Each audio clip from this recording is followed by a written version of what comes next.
prvom prihlásení do konzoly lekára uvidíte túto obrazovku. Vaše objednávacie miesto, teda ambulancia, zatiaľ nie je nastavené.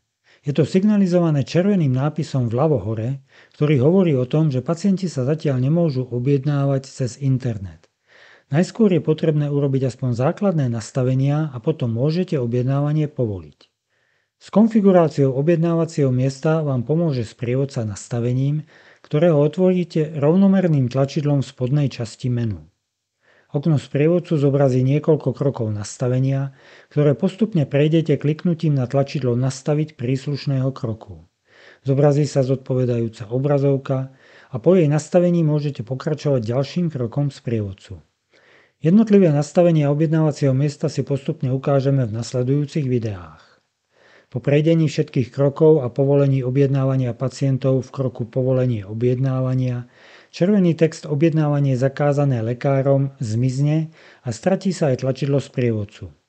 Sprievodcu si však môžete kedykoľvek zobraziť pomocou menu, návod na použitie, sprievodca nastavením. V menu Návod na použitie sa nachádza aj položka Manuál. Obsahuje tematickú nápovedu pre rôzne procesy objednávacieho systému, ako je napríklad vytvorenie žiadosti o objednanie pacientom, schválenie žiadosti lekárom, zrušenie termínu buď pacientom alebo lekárom. Časť Životný cyklus žiadosti so svojimi obrázkami vám tiež umožní pochopiť proces vytvárania a rušenia termínov objednaní. Oboznámenie sa s manuálom vám vrelo odporúčame. V pravom hornom rohu obrazovky je ikona otáznika v krúžku. Kdekoľvek v aplikácii sa budete nachádzať a nebudete vedieť, ako postupovať, nebojte sa kliknúť na túto ikonu. Zobrazí sa vám návod, ako postupovať, a to práve pre tú obrazovku, na ktorej sa nachádzate.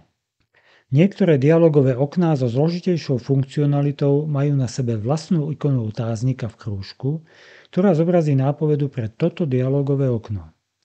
Ako príklad si môžeme ukázať dialogové okno pre zmenu hesla. V všetkých obrazovkách, kde sa od používateľa vyžaduje nastavenie nejakého parametra, sú vysvetľujúce komentáre.